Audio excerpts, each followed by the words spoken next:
Pizza is love. Pizza is life. And when you think of pizza delivery, one name instantly pops up: Domino's Pizza. But have you ever wondered how this little pizza shop grew into a global giant, delivering hot, cheesy slices to almost every corner of the world? Today, we're going to dive into the shocking story of how Domino's went from a small-town shop in Michigan to a brand that feeds millions every single day. Stick around, because by the end, you'll know secrets about Domino's history, struggles, crazy marketing tricks, and how it became one of the most successful fast food chains on the planet. The beginning. It all started in 1960.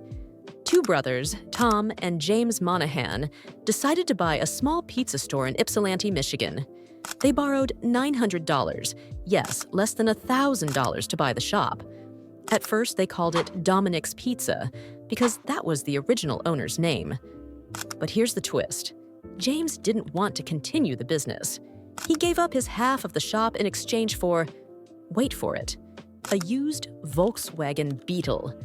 Imagine that a car traded for half of what would later become a billion-dollar empire. After that, Tom Monahan was left running the business alone. The birth of Domino's. In 1965, Tom wanted to expand the business but couldn't use the name Dominic's anymore. So, one of his employees suggested the name Domino's Pizza. Tom liked it. Simple, catchy, easy to remember. The famous 3 dots on the Domino's logo? They represented the first 3 stores Tom opened. His original plan was to add a new dot for every new store. But soon, Domino's was growing so fast, adding a dot for every shop became impossible. Imagine if they had kept going, the logo would just be a giant dotted mess today. Domino's big idea. Here's the genius move that set Domino's apart from other pizza places. Delivery speed. Domino's came up with the 30 minutes or less guarantee. If your pizza didn't arrive in half an hour, it was free. That promise was revolutionary at the time. People loved it because it meant hot, fresh pizza at lightning speed. This single idea turned Domino's into the go-to pizza delivery service in America. Of course, the policy wasn't perfect. Sometimes drivers rushed to meet the 30-minute deadline, which caused accidents. Because of safety concerns, Domino's eventually dropped the guarantee. But by then, the reputation for fast delivery had already made Domino's a household name. Expansion explosion. By the 1970s and 1980s, Domino's exploded across the U.S. One reason for this growth was its franchise model. Franchising allowed everyday people to invest in and open their own Domino's stores under the brand name.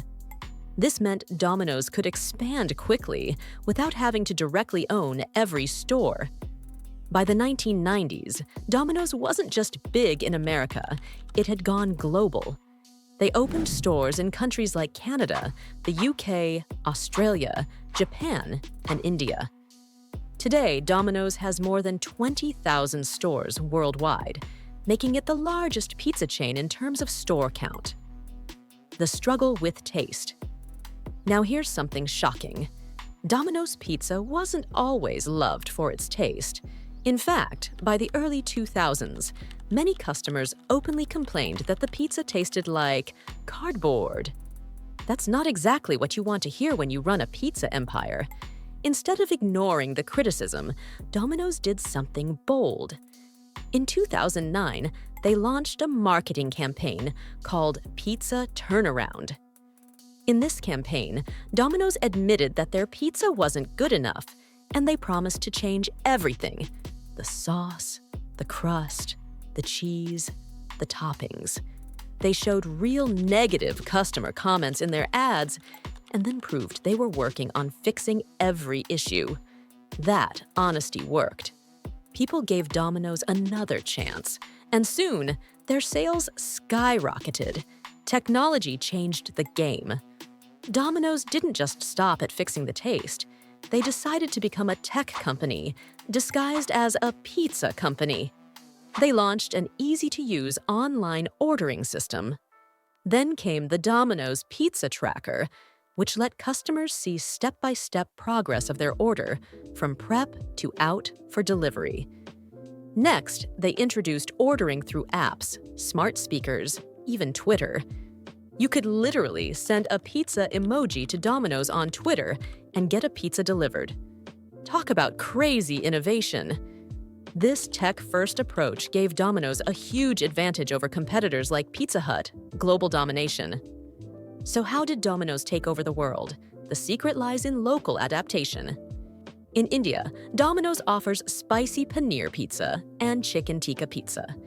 In Japan, you'll find squid and mayonnaise pizzas. In South Korea, Domino's sells pizza topped with shrimp, sweet potato, and even gold flakes for special occasions. They understood that people in different countries have different tastes, and they adapted their menu to fit local culture. That's why Domino's feels familiar everywhere, yet slightly unique depending on where you are. Billion-dollar success. Today, Domino's is worth over $15 billion as a company. It sells millions of pizzas every day. And remember Tom Monahan, the founder. He sold most of his stake in Domino's back in 1998 for $1 billion. After retiring, he focused on philanthropy and even funded Catholic universities. The company, meanwhile, continued to grow at lightning speed under new leadership, proving that Domino's isn't just about pizza, it's about smart business strategy, the Domino's culture. Domino's built its empire on three key things: speed, deliver faster than anyone else; innovation, keep improving, whether it's recipes or technology; adaptation, listen to customers and adapt globally. These values made Domino's more than just a pizza brand. It became a global fast food icon. So there you have it. The shocking story of how Domino's Pizza went from a single small shop in Michigan to one of the biggest food empires on Earth. It's a story of risks, bold marketing, failures, comebacks, and innovation. And it proves that sometimes, even if people say your pizza tastes like cardboard, you can still turn things around and dominate the world. Next time you take a bite of a Domino's slice, remember you're not just eating pizza, you're tasting a piece of history.